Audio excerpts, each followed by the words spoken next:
আসসালামু আলাইকুম। আজকে দেখানো হবে কীভাবে মাছ ছাড়তে হয়। আমার চ্যানেলে নতুন হলে চ্যানেলটি সাবস্ক্রাইব করে রাখুন।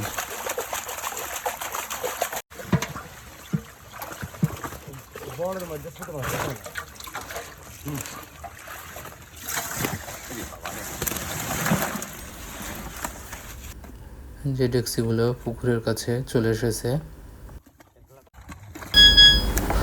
এখন ডেকচিগুলো পানির নিচে ডুবিয়ে রেখে 1 থেকে 1.5 মিনিট রাখতে হবে।